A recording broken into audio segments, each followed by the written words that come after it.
Welcome to Pathways to Success at PGCC. And now here's your host, Professor G. Greetings, I'm Professor G. Mark Gray, and welcome to another episode of Pathways to Success at Prince George's Community College, where we talk about choosing a pathway at PGCC to achieve academic, employment, and successful life goals. Now, this is the spot where we get real with alums, students, and professors about their journey down a specific pathway towards personal and professional success. And we got a hot show for you this afternoon. In this episode, we discuss the humanities and arts programs here at the college, and we're joined by one of our very talented students, Tiara Kittleberger, who's on her way to Towson State University. Tiara, thanks for hanging out with us. Thank you for having me. And of course, there's the illustrious Mr. Bobby Strickland, star of stage, screen, and making sure that students and alums alike always look good when they step behind the podcast microphone. And he's also doing a great job of helping to prepare more communicators and performers who will represent the college. Great to have you, Bob. That was a wonderful intro. I'm loving that already. Thank you for having me. Well, I learned well from you, my friend. How about that? And Bobby, let's start the conversation with you because what kind of opportunities are available at PGCC for those who want to get into performing arts? Oh, lots. We have auditions each semester for our plays, and then within the plays, our actors have a chance to actually go to a festival, the Kennedy Center Festival, theater festival, in which they can compete within the region for a huge amount of money and scholarship. And also, you're there networking with a whole bunch of other people. So there's a huge opportunity for performing arts. And we've actually had some actors who went to festival go on, network, and are doing very well right now. One of them is actually played with Beyonce. Wow. So.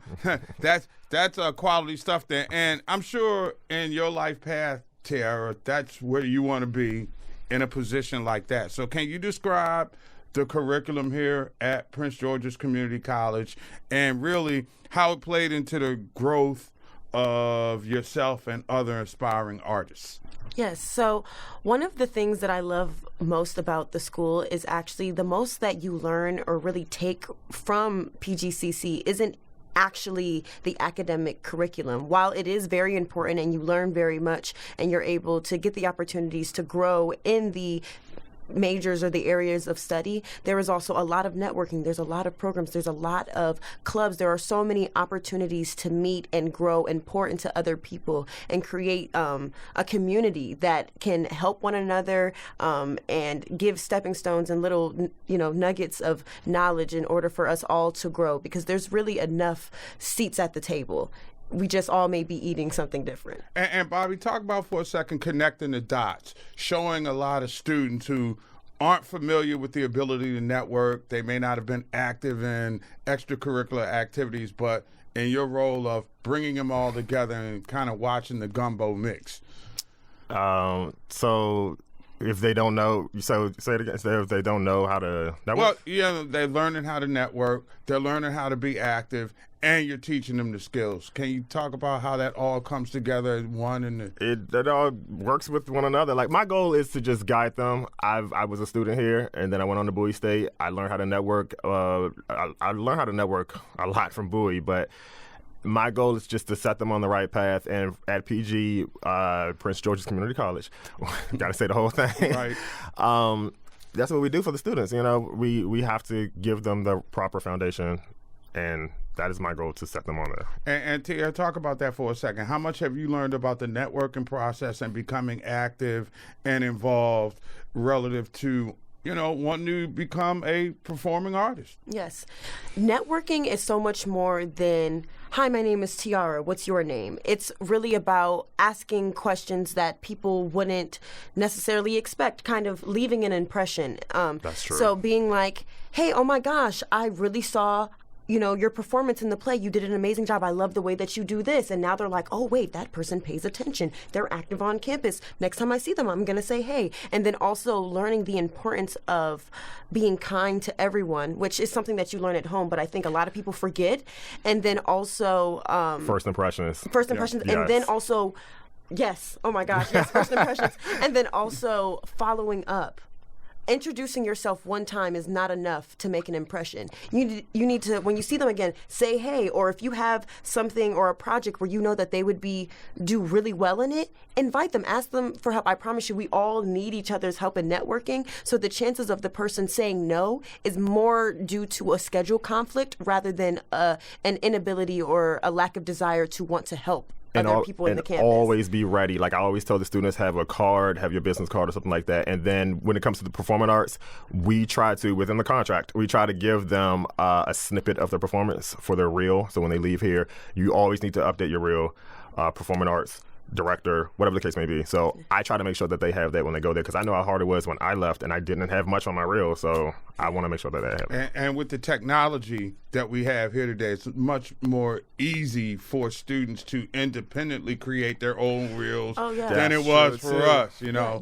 You can do it on a Google Drive now. Like you can have a Google folder with a whole bunch of snippets and then send that as your portfolio. And for people who don't want to get business cards or things of that nature, because I know a lot of younger people don't think to do that. Even if you download an app called Hi Hello, it has like your resume, all of your social media handles, your LinkedIn. It has everything. All people have to do is scan Hi Hello. Hi Hello. All people have to do is literally scan the QR code, and it lists everything in order just to show. Like it shows up right on their phone. This person's resume, portfolio, LinkedIn, everything. All they have to do is scan their phone, and it's simple. Hi, nice to meet you. Can you scan this? And then get to know them a little bit.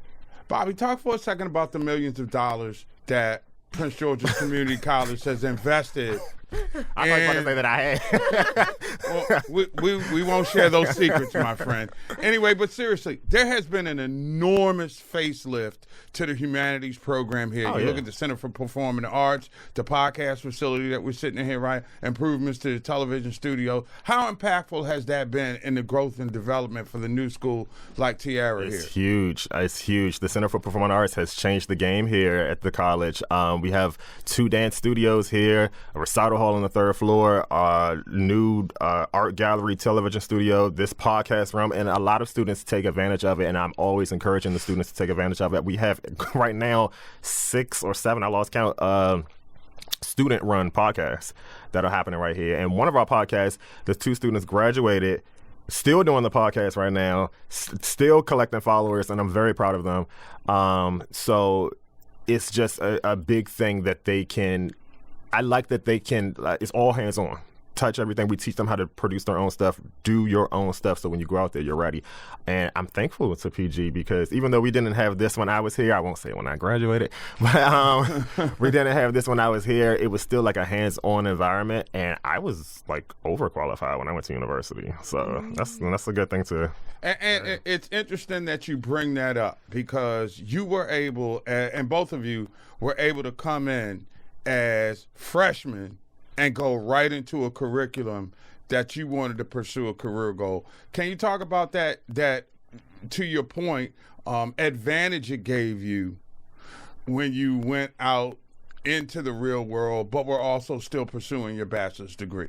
Again, the professors here taught me so much. I think that I was just talking to one of them last night about how much she's done for me. I knew so much more than the university students, and I was just prepared, and I was freelancing and getting a lot of jobs, and a lot of people were impressed at the fact that I knew this, and this as a junior in college. So the preparation was massive here for me, and even when it came to acting too, because I'm also an actor. Well, let's talk about the curriculum with you, Tiara, and how you were able to step right in, and how this has sort of accelerated, your growth and development as an artist, as a podcaster, journalist, what have you. Yes. So, again, going back to the curriculum and the networking and just the opportunities given at PG, even with the Promise program now being a thing, I didn't really have to worry about affording it. it was more like I can focus on learning about something that I love, and then also still kind of being, close to home, going to my neighborhood community college. I was able to kind of really make my mark, like internship wise. I was able to get like hands-on learning both in and out of the classroom because of my ability to have the freedom of just doing it because I love it, and not like, oh my gosh, I'm paying hundreds of thousands of dollars for this one class. And so getting that opportunity to realize what I love about it, and then learning outside hands-on experience about journalism and my major in general, has now put me in a position that when I do go to a 4-year to finish out my bachelor's degree, there's a different drive, there's a different hunger, and there's a broader amount of opportunities that I will have because of the knowledge that PG gave to me. And you also seem to have a great deal of confidence. Was that something that was born on campus, or did you bring it here? How did that work? I think I had confidence in different areas. I was somebody that grew up with a learning disability. I grew up with struggling in reading. So journalism wasn't where I was like, oh yeah, this is definitely what I was going to do. Because I came to PG actually thinking I was going to be a physical therapist. Thank God I am not a physical therapist. But no, journalism really, took my heart.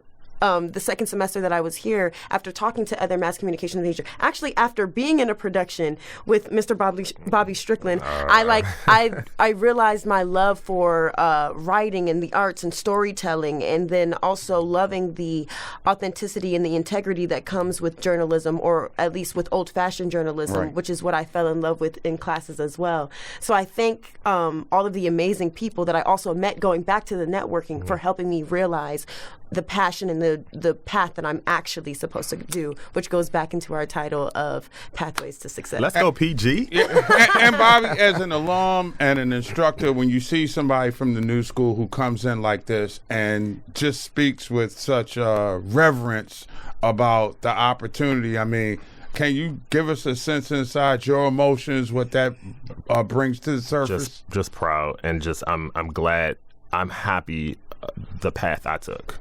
To stay here, to come here, to work here, to go here as a student, I'm really glad of the path that I took, and I'm on the right one. All right, before I let you go, let's talk about your path from start to finish. When you were getting here, you were registering. Walk us through the steps that you, as a successful student, have taken in order to get where you are right now. Yes, so I don't want to say that it started off perfect. It didn't. I was definitely a little upset about my parents encouraging me to go to community college first. I thought I was missing out on everything, oh, there's this. I realized that I really didn't miss out on much. I got a lot of opportunities here, so I applied. I started. Originally went for physical therapy, realized that wasn't really my thing, fell in love with journalism, networking, and then when I started digging deeper than the surface, I started getting opportunities, such as being in our school's production, and then having the opportunity to MC certain things or meeting certain people to have internships. And I've been able to make my mark, even using the amazing things that I've learned about marketing and image consulting and journalism with my pageant career, working or competing under the Miss America organization. So everything that I've learned, the confidence that I've built, has allowed me to be successful as a title holder as well. So the pathways to success are being personified right here. Not only are we doing it, we're doing it big at PGCC, and the owl is a wise old one. So basically, you come to PGCC and your pathways to success, is really laid because of the platform, people like Bobby, and then you're taking advantage of it, Tiara, and that's what our little academic experiences here at the college are all about. Bobby Strickland, thank you much for what you do and what you're doing. Tiara, just, best of luck to you, and once you're part of the family, you're never out of the family. Anyway, I am Professor G. Thank you so much for joining us on this edition of Pathways to Success at PGCC. And don't forget, it's the best kept secret in the county. Y'all should come check us out. Till next time, take care. Thank you for watching Pathways to Success at PGCC. For more information about Pathways at the college, visit our website at www.pgcc.edu.